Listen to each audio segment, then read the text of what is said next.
नमस्कार। आज हम पढ़ेंगे सर्वनाम। सर्वनाम आज हम किसका अध्ययन करेंगे? सर्वनाम। देखो, सर्वनाम का मतलब होता है सर्वधन नाम। सर्वधन नाम। सर्व का मतलब सभी। सर्व का मतलब सभी और नाम का मतलब संज्ञा। नाम का मतलब संज्ञा, यानी कहने का मतलब कि संज्ञा के स्थान पर यानी नाम के स्थान पर जो प्रयुक्त होने वाले शब्द हैं उनको क्या कहा जाता है? सर्वनाम। यानी संज्ञा के स्थान पर प्रयुक्त होने वाले शब्दों को क्या कहा जाता है? सर्वनाम कहा जाता है। देखो कैसे। सर्वनाम सर्वनाम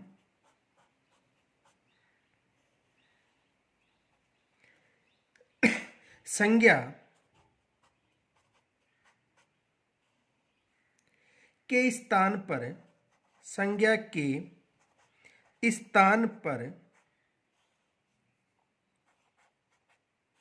संज्ञा के स्थान पर प्रयुक्त होने वाले प्रयुक्त होने वाले होने वाले शब्द संज्ञा के स्थान पर प्रयुक्त होने वाले शब्द सर्वनाम कहलाते हैं। सर्वनाम कहलाते हैं।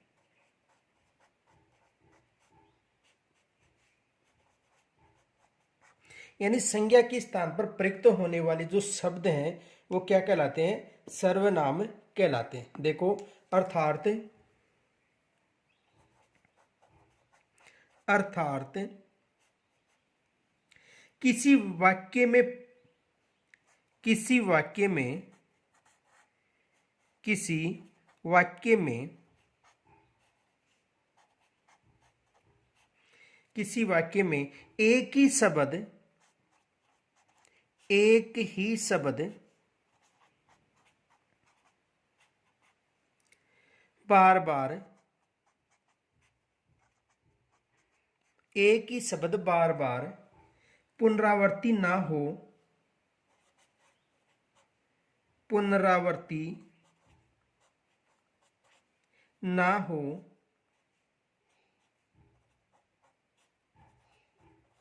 यानी किसी भी वाक्य में एक ही शब्द बार बार पुनरावृत्ति ना हो उसके लिए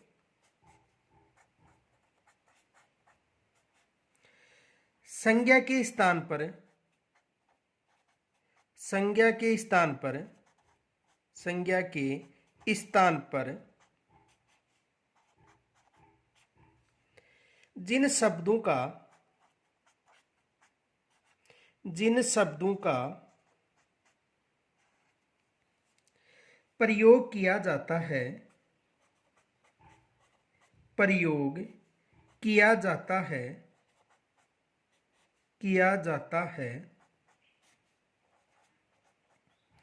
उसे उन्हें सर्वनाम कहते हैं। उन्हें सर्वनाम कहते हैं।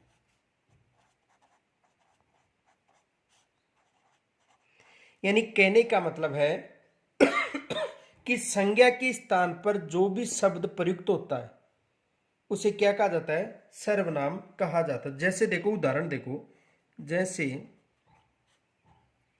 अक्षत नीम का थाना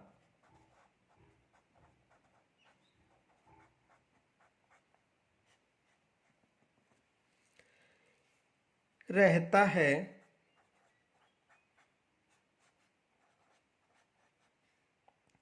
वह वहां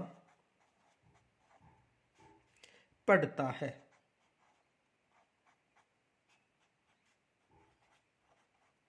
देखो, इसे समझो।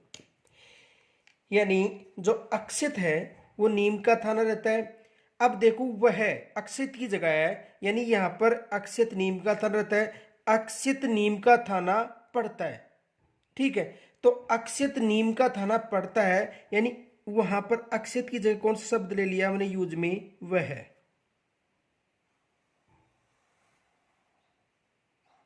देखो अक्षित नीम का थाना पड़ता है, अक्षित वहां यानी नीम का थाना पड़ता है या रहता है। देखो अक्षित नीम का थाना रहता है, यहां तक समझ में आ गया। अब यहां पर अक्षित न लिखकर वह लिख दिया। ठीक है, और नीम का थाना की जगह हमने क्या लिख दिया, वहां। आ गया होगा समझ में। देखो अक्षित नीम का थाना रहता है, वह वहां पड़ता है। अक्षित नीम का थाना रहता है, अक्षित नीम का थाना पड़ता है। तो ये शब्द दोबारा उपयोग में न लेकर वह और वहां, यानी अक्षित और नीम का थाना की जगह वह और वहां शब्द प्रयोग में लिया है। तो यानी कहने का मतलब संज्ञा, अक्षित और नीम का थाना संज्ञा है, उसकी जगह जो शब्द प्रयोग में लिए वो क्या है, सर्वनाम। एक उदाहरण और समझ लो।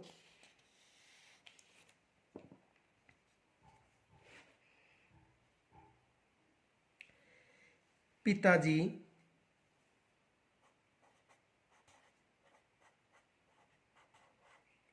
पिताजी आगरा रहते हैं। पिताजी आगरा रहते हैं।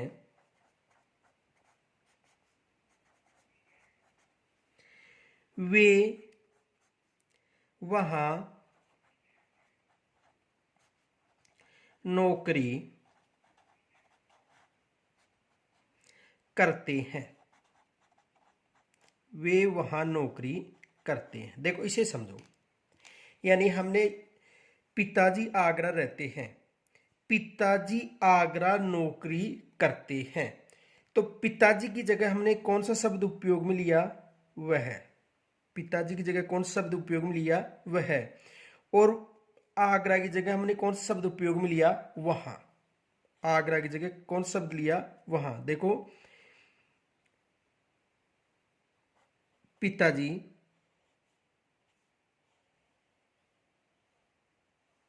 की जगह हमने कौन सा शब्द लिया, वे। और आगरा की जगह हमने कौन सा शब्द उपयोग में लिया, वहां। देखो यानी पिताजी आगरा रहते हैं। अब देखो पिताजी की जगह वे और आगरा की जगह वहां, या हम ऐसे भी लिख सकते थे पिताजी आगरा नौकरी करते हैं। तो बार बार शब्दों की पुनरावृत्ति न हो, यानी दोबारा ये शब्द ना आए, इसलिए इन शब्दों की जगह जो शब्द उपयोग में ले रहे हैं वही क्या कहलाते हैं, सर्वनाम। अर्थात किसी वाक्य में, यानी वाक्य है, एक ही शब्द बार बार पुनरावृत्ति ना हो, उसके लिए संज्ञा के स्थान पर जिन शब्दों का प्रयोग किया जाता है क्या कहलाता है, सर्वनाम कहलाता है। तो देखो अक्षित और नीम का थाना की यहाँ पर पुनरावृत्ति न हो, इसलिए वह और वहां का उपयोग कर लिया हमने। तो ये दोनों क्या है, सर्वनाम। और पिताजी व आगरा की जगह यहाँ पर पुनरावृत्ति न हो, इसलिए वे और वहां दोनों शब्दों को उपयोग में लिया। तो ये दोनों शब्द क्या है, सर्वनाम। आ गया होगा समझ में। अब देखो सर्वनाम कितने प्रकार के होते हैं। तो सर्वनाम के 6 भेद होते हैं। सर्वनाम के भेद, सर्वनाम के भेद। देखो सर्वनाम सर्वनाम के 6 भेद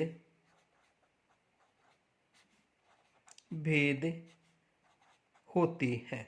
कितने भेद होते हैं, 6 भेद होते हैं। यानी सर्वनाम कितने प्रकार का होता है, 6 प्रकार का। देखो एक सूत्र के माध्यम से समझाता हूं।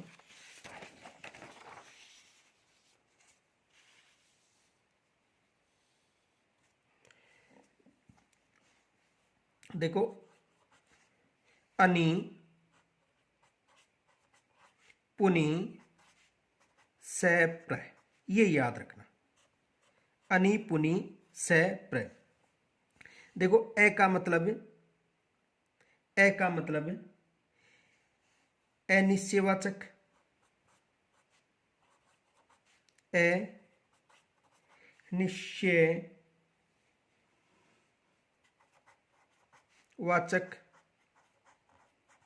अनिश्चयवाचक सर्वनाम। दूसरा है नि का मतलब निश्चयवाचक सर्वनाम, निश्चयवाचक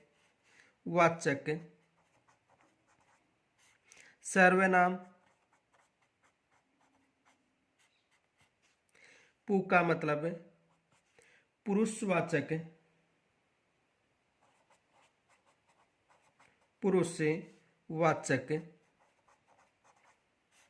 सर्वनाम।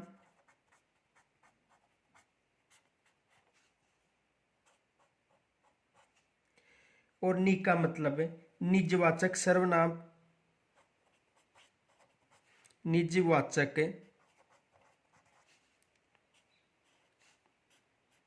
सर्वनाम। और से का मतलब संबंधवाचक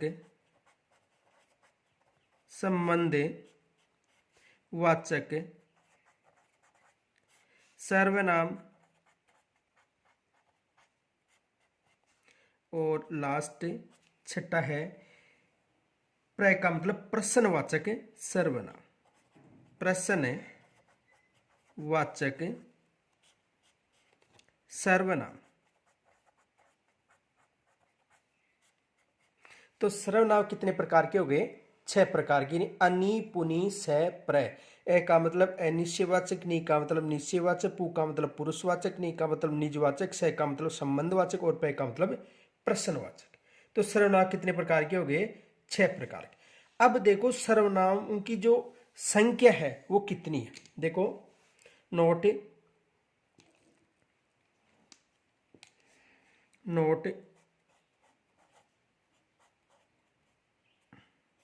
जो सर्वनामी योजक हैं उनकी संख्या कितनी है?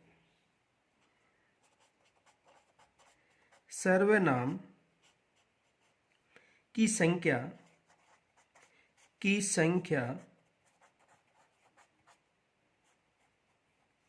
11 होती है। कितनी होती है? 11। सर्वनाम की संख्या कितनी होती है? 11। देखो 11 कौन कौन से हैं? मैं, हम, तुम, आप, ये है, वह है, कोई, कुछ, जो सो,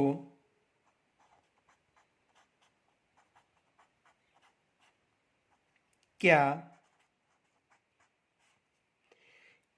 एवं स्वयं तथा स्वयं। कितने हो गए? 11। तो सर्वनाम की संख्या कितनी होती है? 11। मैं, हम, तुम, आप, ये है, वह है, कोई, कुछ, जो सो, क्या तथा स्वयं। यहां तक समझ में आ गया होगा। ये विशेष याद रखना है। प्रकार कितनी है? भेद कितने? 6। और सर्वनामों की संख्या कितनी है? 11। आगे देखो, सबसे पहले पढ़ेंगे हम पुरुषवाचक सर्वनाम। कौन सा सर्वनाम? पुरुषवाचक सर्वनाम। 1 नंबर पर पुरुषवाचक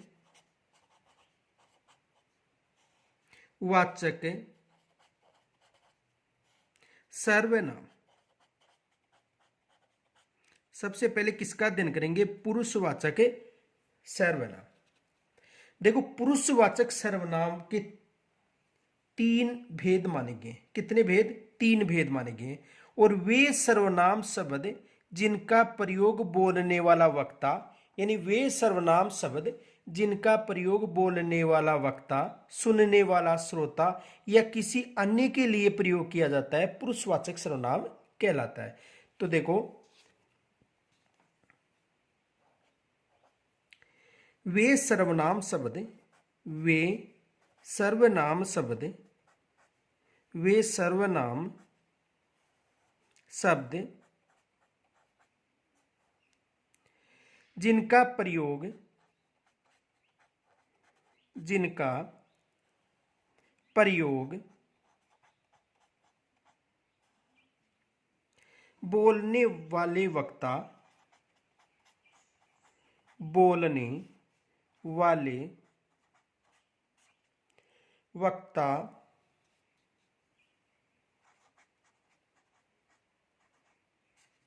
बोलने वाला वक्ता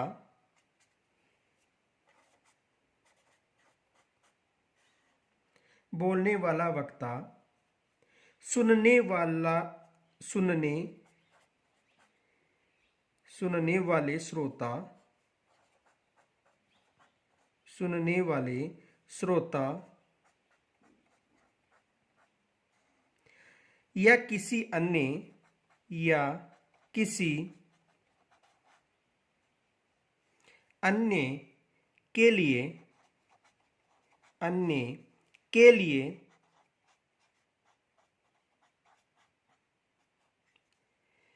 प्रयोग किया जाता है, प्रयोग किया जाता है,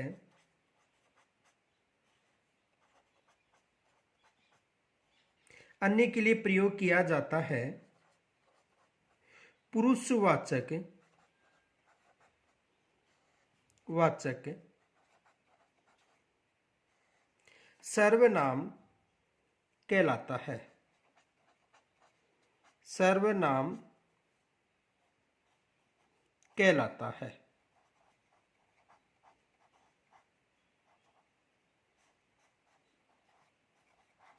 देखो, पुरुषवाचक सर्वनाम का मतलब वे सर्वनाम शब्द जिनका प्रयोग बोलने वाला वक्ता, सुनने वाला श्रोता यानी किसी के लिए प्रयोग किया जाता है। कौन सा है? पुरुषवाचक। जैसे मैं बोल रहा हूं तो मैं वक्ता हो गया, आप सुन रहे हैं तो आप क्या हो गए? श्रोता। और किसी के बारे में हम बात कर रहे हैं तो वो क्या हो गया? अन्य पुरुष। ठीक है, यानी कहने का मतलब इसमें 3 उपविभाग हैं, यानी पुरुषवाचक सर्वनाम को 3 भागों में बांटा गया है। देखो कौन कौन से हैं। पहला है उत्तम पुरुष, उत्तम पुरुष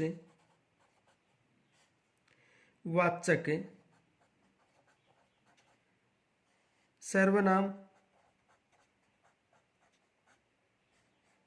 दूसरा है मध्यम पुरुषवाचक सर्वनाम, मध्यम पुरुष वाचक सर्वनाम। और तीसरा है अन्य पुरुष, अन्य पुरुषवाचक, अन्य पुरुषवाचक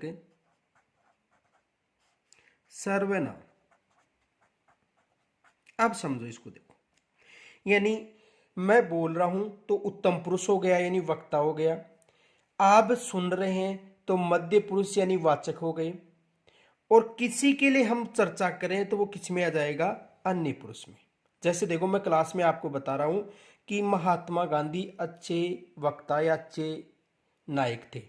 ठीक है, तो मैं बोल रहा हूं तो उत्तम पुरुष हो गया, आप सुन रहे हैं मध्यम पुरुष हो गए, और किसके लिए विचार कर रहे हैं हम? महात्मा गांधी जी के लिए, तो वो कौन से पुरुष हो गए? अन्य पुरुष। या जैसे मान लो कि प्रधानमंत्री नरेंद्र मोदी एक अच्छे वक्ता हैं, तो मैं बोल रहा हूं तो मैं हो गया उत्तम पुरुष यानी वक्ता, आप सुन रहे हैं तो मध्यम पुरुष हो गए, और किसके लिए विचार कर रहे हैं? प्रधानमंत्री जी नरेंद्र मोदी जी के लिए, तो ये कौन सा हो गया? अन्य पुरुषवाचक सर्वनाम। आगे देखो,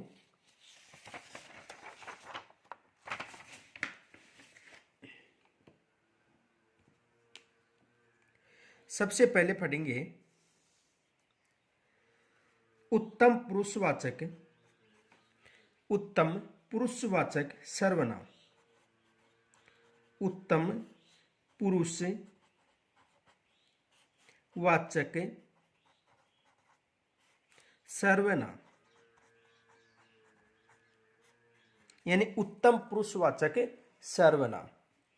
देखो उत्तम पुरुषवाचक सर्वनाम का मतलब जो वक्ता होता है वो कौन सा होता है, उत्तम पुरुषवाचक सर्वनाम।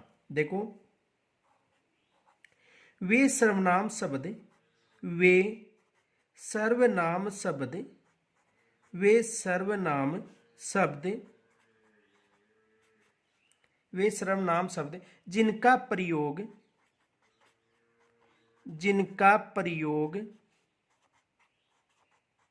जिनका प्रयोग बोलने वाला वक्ता, जिनका प्रयोग बोलने वाला वक्ता, वाला वक्ता, जिनका प्रयोग बोलने वाला वक्ता अपने लिए, अपने लिए प्रयोग करता है, प्रयोग करता है, अपने लिए प्रयोग करता है, उत्तम पुरुष, उत्तम पुरुष वाचक सर्वनाम, वाचक सर्वनाम कहलाते हैं, कहलाते हैं। आ गया होगा समझ में। यानी जो उत्तम पुरुष, यानी कहने का मतलब पीछे समझाया था कि हम नरेंद्र मोदी जी के बारे में चर्चा कर रहे हैं, तो मैं बोल रहा हूं, आप सुन रहे हैं, और किसके बारे में, नरेंद्र मोदी जी के बारे में। तो मैं हो गया उत्तम पुरुष, आप हो गए मध्य पुरुष, और अन्य पुरुष कौन हो गए, नरेंद्र मोदी जी। तो यानी कहने का मतलब वे सर्वनाम शब्द जिनका प्रयोग बोलने वाला वक्ता अपने लिए प्रयोग करता है, उत्तम पुरुष सर्वनाम कहलाता है। अब देखो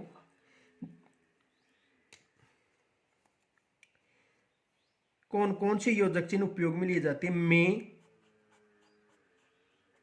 मुझे, मैं, मुझे, मेरा, मेरा, मुझको।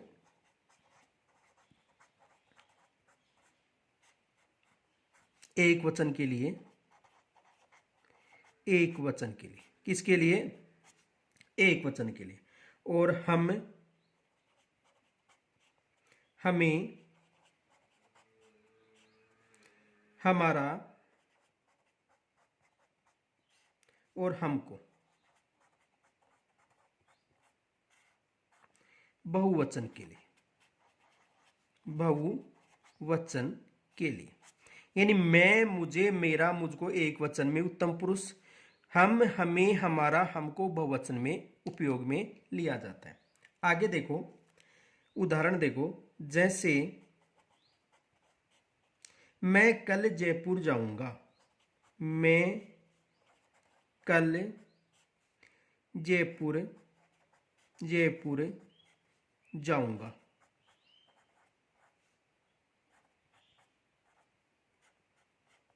तो मैं उत्तम पुरुष हो गया, ठीक है।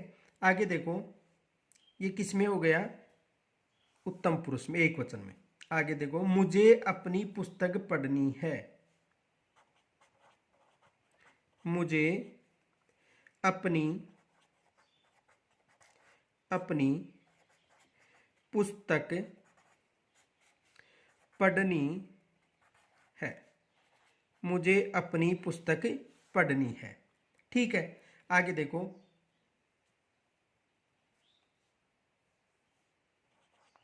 हम अभी खेड़ापति बालाजी मंदिर, मंदिर घूमने चलेंगे, घूमने चलेंगे। तो हम क्या हो गया, सर्वनाम। हमको, हमको सभी का का आदर करना चाहिए।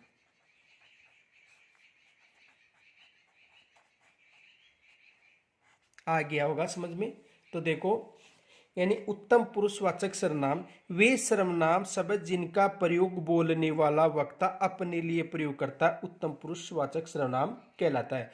एक वचन में मैं, मुझे, मेरा और मुझका शब्द को उपयोग में लिया जाएगा, और बहुवचन में हम, हमें, हमारा और हम का। उदाहरण, मैं कल जयपुर जाऊंगा, मैं कल जयपुर जाऊंगा। तो मैं, मुझको, हम और हमको। आ गया होगा समझ में। आगे देखो, मध्यम पुरुष दूसरा है मध्यम पुरुषवाचक सर्वनाम। मध्यम पुरुषवाचक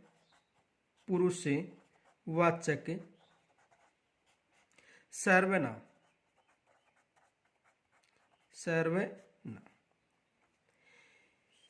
यानी मध्यम पुरुष श्रोता के लिए वे सर्वनाम शब्द, यानी मध्यम उत्तम पुरुष वक्ता के लिए और मध्यम पुरुष श्रोता के लिए वे सर्वनाम शब्द जिनका प्रयोग बोलने वाला वक्ता सुनने वाला श्रोता के लिए प्रयोग करता है। बोलने वाला वक्ता किसके लिए? सुनने वाले श्रोता के लिए प्रयुक्त करता है।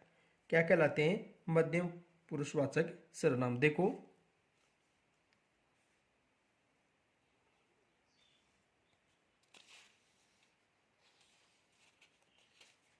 देखो, वे सर्वनाम शब्द, वे सर्वनाम शब्द, वे सर्वनाम शब्द जिनका प्रयोग, जिनका प्रयोग,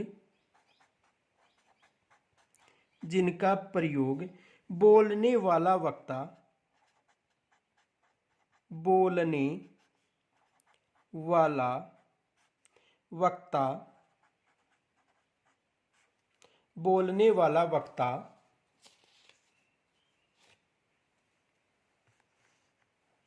बोलने वाला वक्ता सुनने वाले,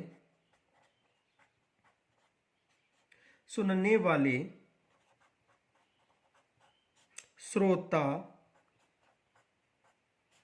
सुनने वाले श्रोता के लिए, के लिए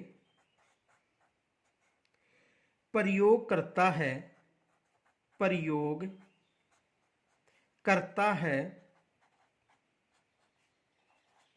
के लिए प्रयोग करता है। मध्य पुरुष, मध्य पुरुषवाचक, पुरुषवाचक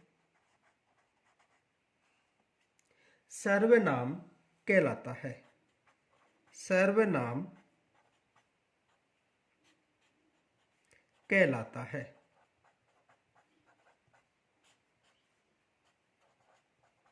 आ गया होगा समझ में। यानी मैं बोल रहा हूं और आप सुन रहे हैं, तो मैं हो गया उत्तम पुरुष और आप हो गए मध्यम पुरुष। देखो कौन कौन से योजक चिन्ह उपयोग में लिए जाते हैं। देखो, तू, तुम, तुझे, तेरा,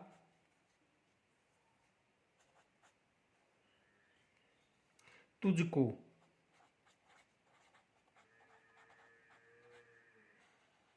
एक वचन के लिए, किसके लिए? एक वचन के लिए। तू, तुम, तुझे, तेरा और तुझका। तुम्हारा,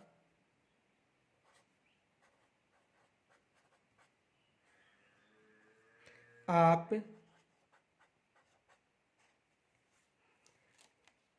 आपका,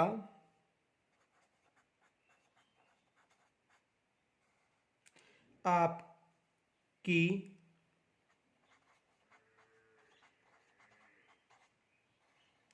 और आपके। बहुवचन के लिए,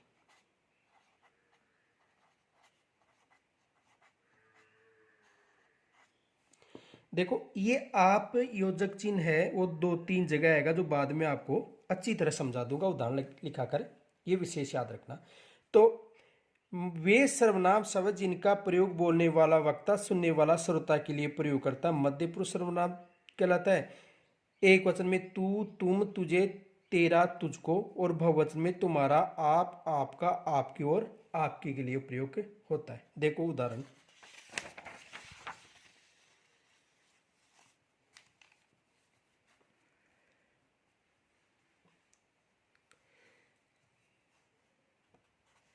पिताजी पिताजी तू कल कहाँ था, कहाँ था। देखो पिताजी तू कल कहाँ था, तो ये तू शब्द है, इसकी जगह आदर के लिए, इस आदर के लिए, आदर के लिए किस शब्द का प्रयोग करते हैं, आप शब्द का। किस शब्द का, आप का। देखो आदर के लिए हम तू की जगह आप शब्द का प्रयोग करते हैं। कुछ पिताजी तू कल कहाँ था, तो आदर के लिए हम किसका उपयोग करते हैं, आपका। देखो पिताजी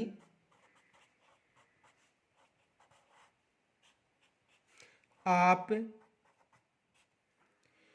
कल कहाँ थे, कल कहाँ थे। आगे देखो, मैं तुम्हारा कोई काम, मैं तुम्हारा कोई काम, कोई काम नहीं करूँगा, नहीं करूँगा।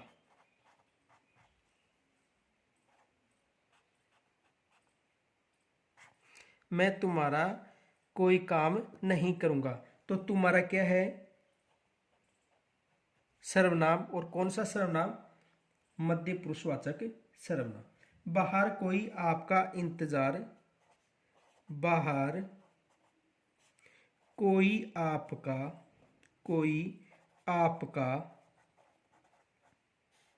इंतजार, इंतजार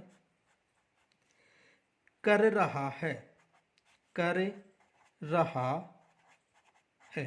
तो आपका क्या है, सर्वनाम। और कौन सा, मध्यम पुरुषवाचक सर्वनाम। आगे देखो तीसरा प्रकार है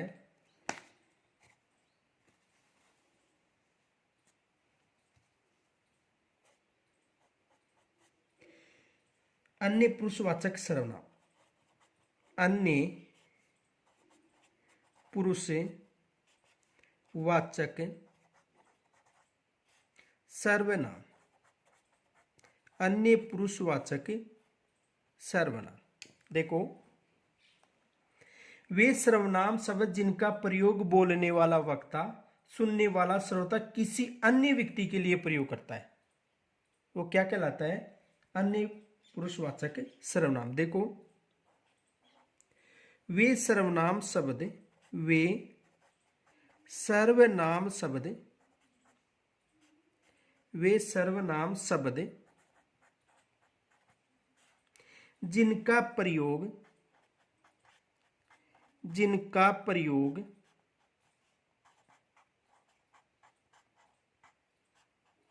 जिनका प्रयोग बोलने वाला,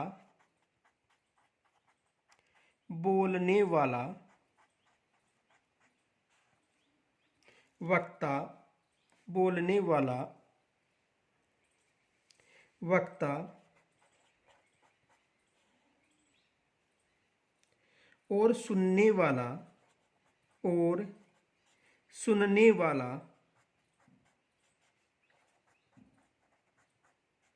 सुनने वाला श्रोता किसी अन्य, किसी अन्य व्यक्ति के लिए प्रयोग किसी अन्य व्यक्ति के लिए प्रयोग करता है अन्य पुरुषवाचक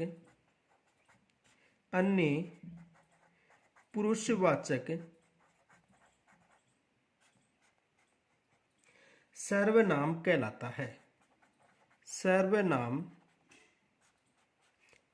है।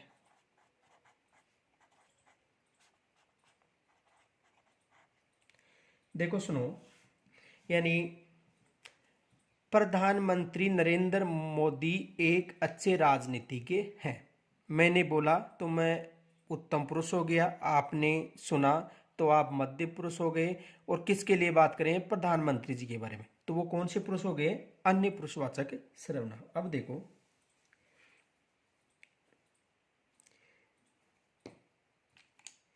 ये है, वह, ये, वे और आप, इनका प्रयोग होता है अन्य पुरुषवाचक सर्वनाम के लिए। इसकी व्याख्या पीछे करके बताऊंगा, मैंने बताया था आपको। अब देखो, एक वचन के लिए तो ये दोनों प्रयुक्त होते हैं। किसके लिए? एक वचन। और बहुवचन में ये प्रयुक्त होंगे। किसमें? बहुवचन।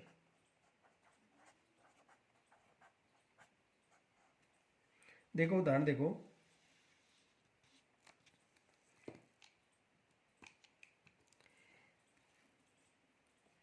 यह मेरी गाय है, यह मेरी गाय है, यह मेरी गाय है। तो यह क्या हो गया? अन्य पुरुषवाचक सर्वनाम। वह तुम्हारा भाई है, वह तुम्हारा भाई है। ये हमारी बकरियां हैं, ये हमारी बकरियां हैं, ये है हमारी बकरियां हैं। वे तुम्हारी गाय हैं, वे तुम्हारी गायें हैं। आप शब्द का आगे व्याख्या करके बताऊंगा। देखो, यह है मेरी गाय है, वह तुम्हारा भाई है, ये हमारी बकरियां हैं, वे तुम्हारी गायें, किसमें प्रयुक्त होते हैं? अन्य पुरुषवाचक सर्वनाम में। आगे देखो,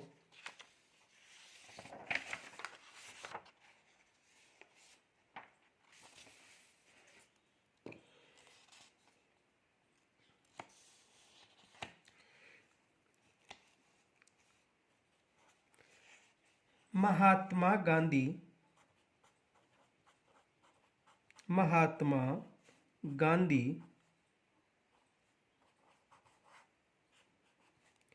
राष्ट्रपिता कहलाते हैं, राष्ट्रपिता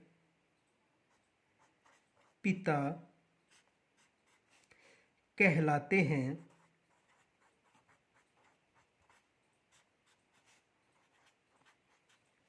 आप अहिंसा के पुजारी हैं, के पुजारी हैं। तो यहां पर जो आप शब्द आया है, ये किसके लिए हुआ है? अन्य पुरुषवाचक सर्वनाम के लिए।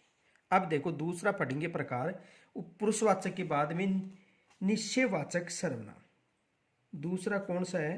निश्चयवाचक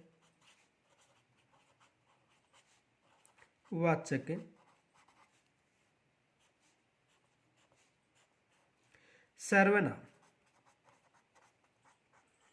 निश्चयवाचक सर्वनाम।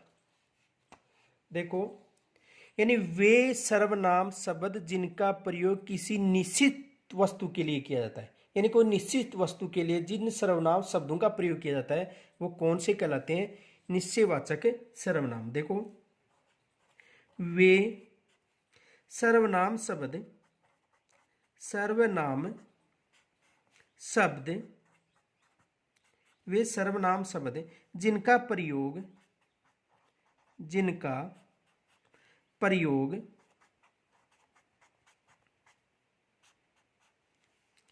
किसी निश्चित वस्तु, किसी निश्चित वस्तु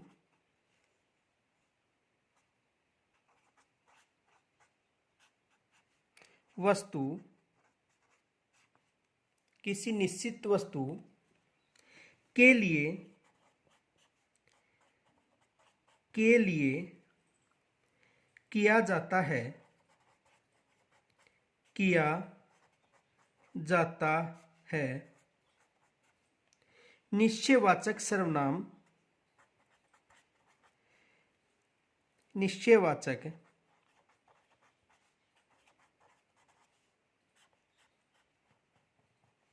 सर्वनाम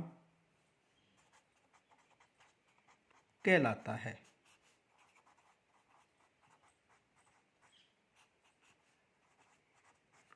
यानी वे सर्वनाम शब्द जिनका प्रयोग किसी निश्चित वस्तु के लिए किया जाता है।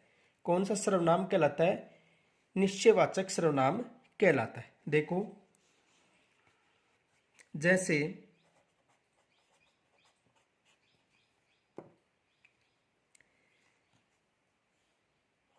ये है, वह, ये और वे। देखो ये जो ये है, वह, ये और वह, इनका प्रयोग अन्य पुरुषवाचक में भी होता है और निश्चयवाचक में। कैसे होता है मैं समझाऊंगा। तो ये दोनों ये शब्द हैं, यानी निश्चयवाचक सर्वनाम में भी प्रयोग में लिए जाते हैं और अन्य पुरुषवाचक सर्वनाम में भी। ये विशेष याद रखना, इनकी व्याख्या समझा रहा हूं। तो देखो ये है, वह, ये, वे, ये दोनों एक वचन में प्रयुक्त होते हैं और ये दोनों बहुवचन में, एक वचन में, और ये बहुवचन में, एक वचन और बहुवचन। देखो एक वचन में कैसे, ये है मेरी पुस्तक है, ये है मेरी पुस्तक है, ये है मेरी पुस्तक है। वह तुम्हारी घड़ी है, वह तुम्हारी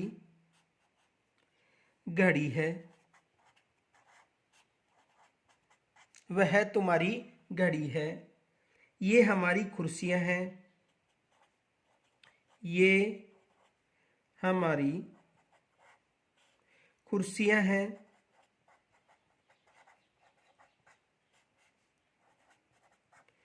और वे तुम्हारे पंखे हैं, वे तुम्हारे पंखे हैं। अब देखो, यानी अन्य पुरुषवाचक सर्वनामी यदि इनका प्रयोग होता है तो सजीव के लिए होता है और ये होता है निर्जीव के लिए। देखो इनमें अंतर देखो।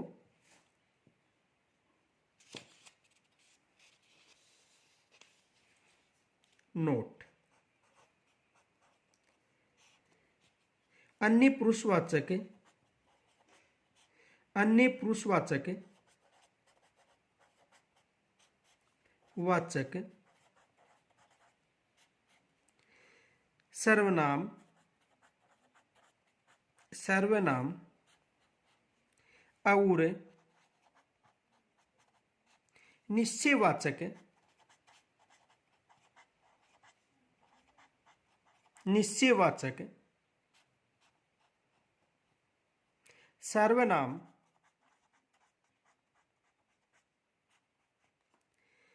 में अंतर, में अंतर। देखो दोनों में ये है, वह है, ये और वे दोनों शब्द उपयोग में लिए जाते हैं। इनमें अंतर क्या है देखो। यदि यह है, वह है, ये वे, ये वे सर्वनामों का प्रयोग सर्वनामों का प्रयोग सर्वनामों का प्रयोग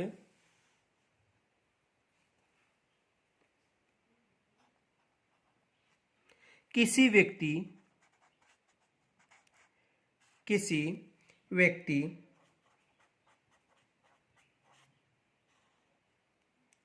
वस्तु किसी व्यक्ति के लिए किया जाता है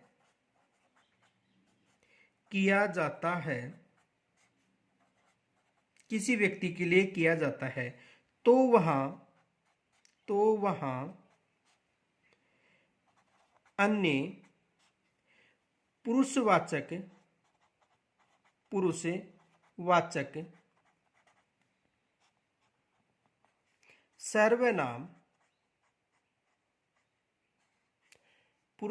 सर्वनाम होता है।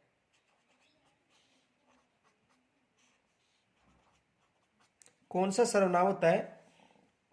अन्य पुरुषवाचक सर्वनाम होता है। आगे देखो, लेकिन जब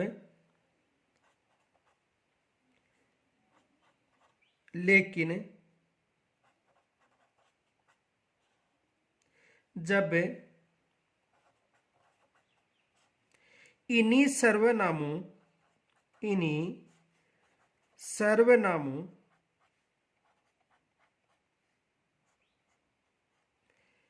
का प्रयोग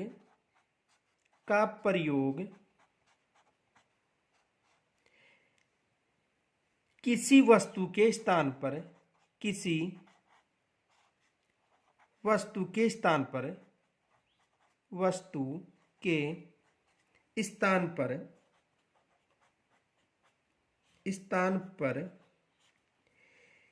किया जाता है तो वहाँ निश्चयवाचक सर्वनाम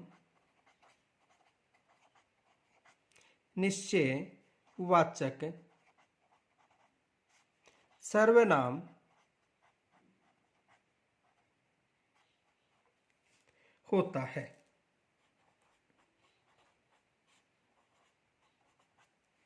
देखो अंतर क्या है। यदि ये है, वह, ये, वे सर्वनाम का प्रयोग किसी व्यक्ति के लिए प्रयुक्त किया जाता है। किसके लिए? किसी व्यक्ति के लिए, तो वहां पर अन्य पुरुषवाचक सर्वनाम आएगा। लेकिन जब इन्हीं सर्वनामों का प्रयोग किसी वस्तु के लिए किया जाता है तो वहां पर कौन सा आएगा? निश्चयवाचक सर्वनाम। उदाहरण देखो,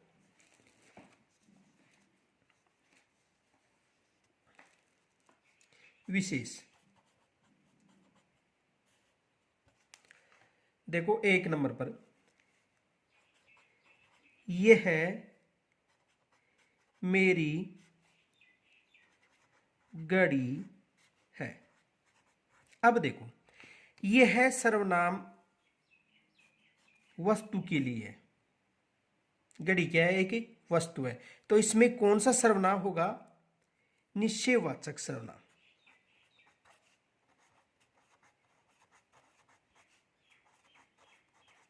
निश्चयवाचक सर्वनाम।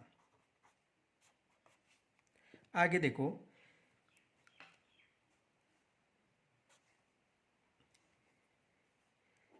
यदि किसी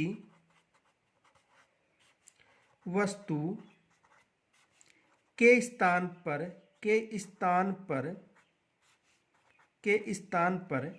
प्रयुक्त सर्वनाम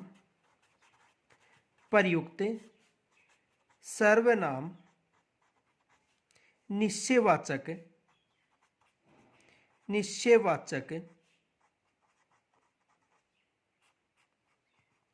माना जाता है।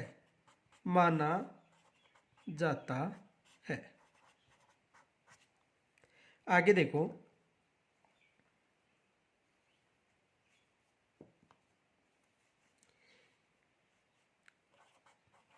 वह तुम्हारी गाय है। वह तुम्हारी गाय है। तो देखो ये जो वह है वो किसके लिए, मनुष्य के लिए नहीं, गाय के लिए प्रयुक्त हुआ। किसके लिए, गाय के लिए। और यह किसके लिए हुआ था, घड़ी के लिए। तो देखो इसमें कौन सा होगा, अन्य पुरुषवाचक, अन्य पुरुषवाचक।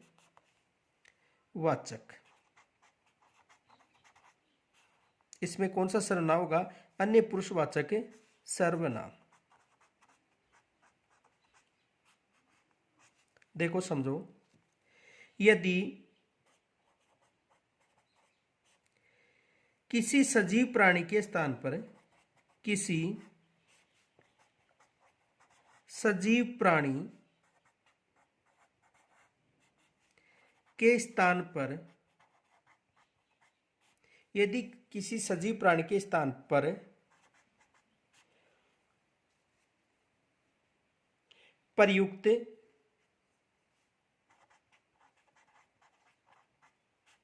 प्रयुक्त हो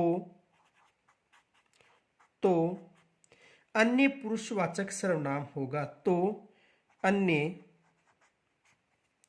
पुरुषवाचक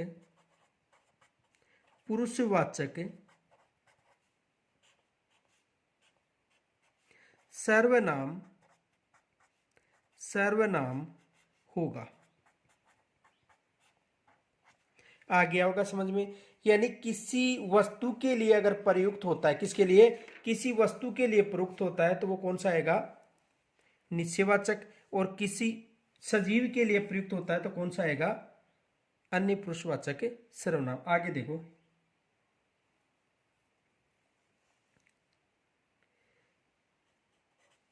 ये पुस्तकें मेरी हैं। ये पुस्तकें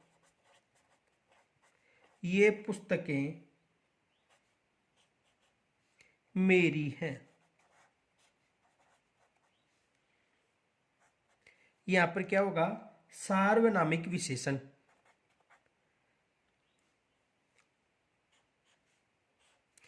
सार्वनामिक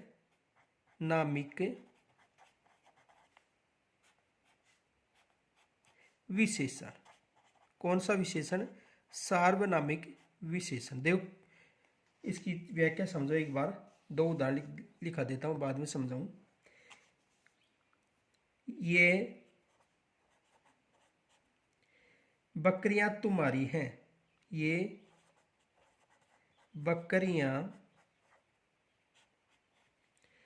तुम्हारी हैं। ये बकरियां तुम्हारी हैं। इसमें भी क्या होगा, सार्वनामिक विशेषण। कौन सा विशेषण होगा, सार्वनामिक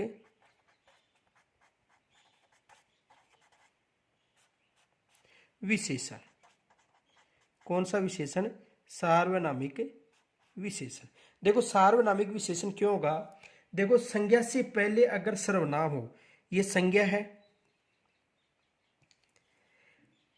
ये संज्ञा है, ये भी संज्ञा, इससे पहले यदि कोई सर्वनाम हो तो वो क्या कहलाएगा, सार्वनामिक विशेषण।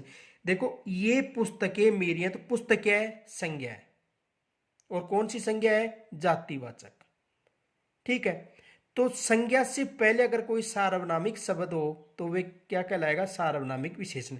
बकरियां क्या है, जातिवाचक, और इससे पहले क्या है, सर्वनाम, तो ये क्या कहला रहा है, सार्वनामिक विशेषण। देखो नोट, संज्ञा से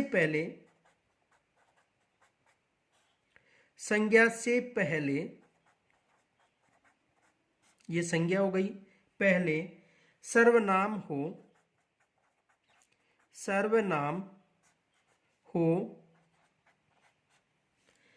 तो वहां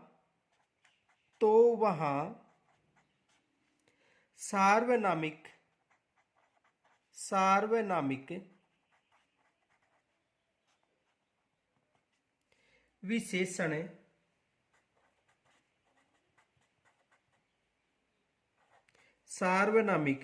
विशेषण होगा। तो वहां पर कौन सा विशेषण होगा? सार्वनामिक विशेषण। यानी कहने का मतलब देखो, ये पुस्तक मेरी है, तो यहां पर कौन सा विशेषण है? सार्वनामिक। यानी ये पुस्तक क्या है? संज्ञा। और संज्ञा से पहले कौन सा शब्द आ रहा है? सर्वनाम। संज्ञा से पहले क्या आ रहा है? सर्वनाम। तो संज्ञा से पहले अगर सर्वनाम है तो वो कौन सा विशेषण कहलाएगा? सार्वनामिक विशेषण। और ये भी संज्ञा इससे पहले सर्वनाम है तो ये क्या कहलाएगा? सार्वनामिक विशेषण। तो संज्ञा से पहले यदि कोई सर्वनाम हो तो वो क्या कहलाएगा? सार्वनामिक विशेषण। यहां तक समझ में आ गया होगा। जो शेष है वो कल पढ़ेंगे। देखो, यानी यहां तक कोई भी समस्या हो तो मुझे कमेंट्स के माध्यम से जरूर बताएं। इस वीडियो को अधिक से अधिक सब्सक्राइब करें, लाइक करें और शेयर करें। धन्यवाद।